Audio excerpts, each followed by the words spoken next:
Well, hello and welcome to 2023 with Angela, a search for the president Nigeria needs in 2023. I'm starting off today with what exactly the Nigerian law prescribes about the president emerging from an election. There are two major sections in the Constitution's 1999 Constitution as amended. Section 130, that's section 130, says there shall be for the federation a president, and subsection 2 says the president shall be the head of state, the chief executive of the federation, and commander-in-chief of the armed forces. So that's a tripartite role. The president has three roles as prescribed by the Constitution. First, he's the head of state. Second, he's the chief executive of the federation. And thirdly, he's the commander-in-chief of the armed forces. Of course, that's the reason why when there are issues of insecurity, we say that the buck stops on the president's table. The second relevant provision of the Constitution is section 131 of the Constitution, subsections A to D. Now, that section prescribes the qualifications a prospective president should have.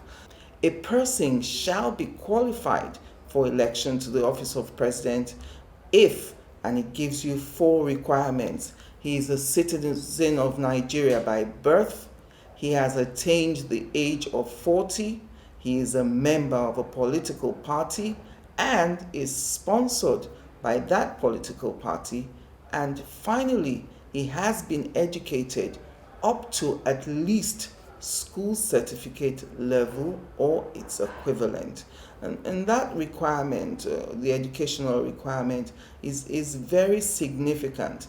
Educated up to at least school certificate level or its equivalent. Now, a lot of scholars, constitutional law scholars, say that that subsection doesn't say he needs to have passed the exams, that he or she needs to have passed the exams. It just says the person needs to have been educated up to at least school certificate level, which means that whether or not they passed the exams has no relevance to this.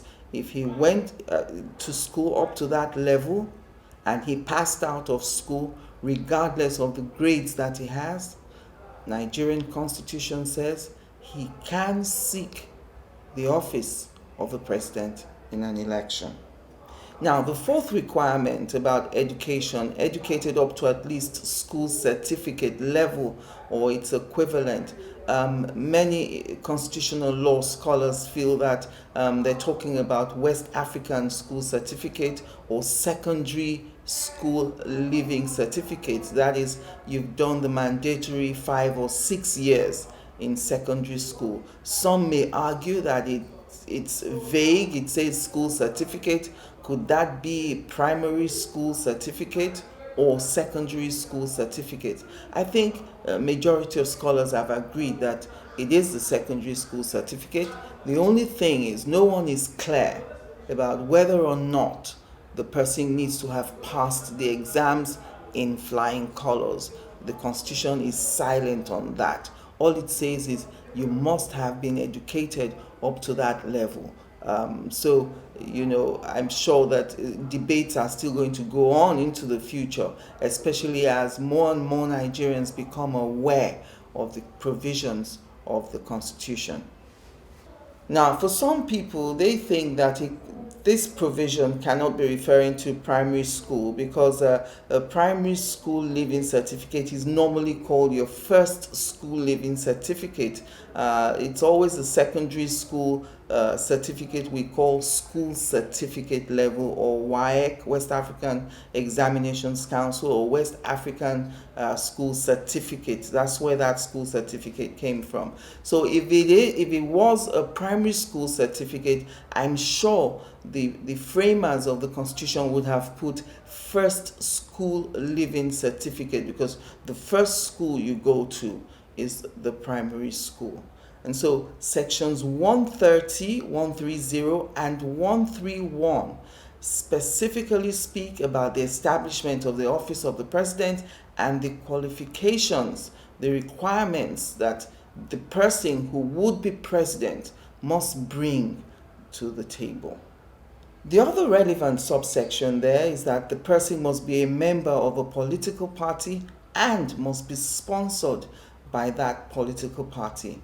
Now, this means that under the Nigerian law, the political party is the platform through which the person emerges as a candidate to contest that presidential seat. In Nigeria, the political parties are bereft of pure ideology, and many scholars say it is because of this provision. This provision just says you need a platform with which you can seek election. Whether or not the party has any ideology or any rules doesn't really matter.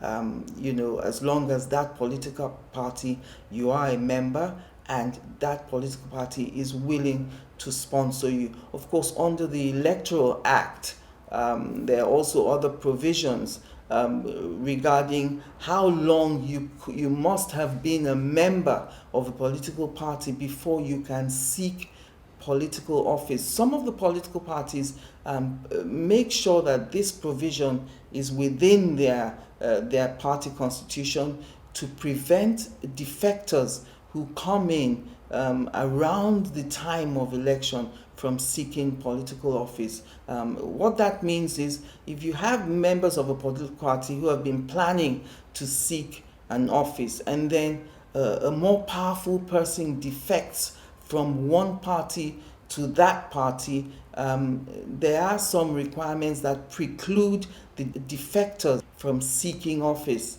from the new party he has joined, except of course he has spent so many number of months or weeks or years as a due paying member of that political party. So, except of course the political party gives you a waiver. If you get a waiver, then you can defect to a political party, and within a month, 2 months, 6 months, whatever, you can be seeking for political office. Of course, it is at the discretion of the executive committee of that political party whether or not to give you a waiver to contest that election.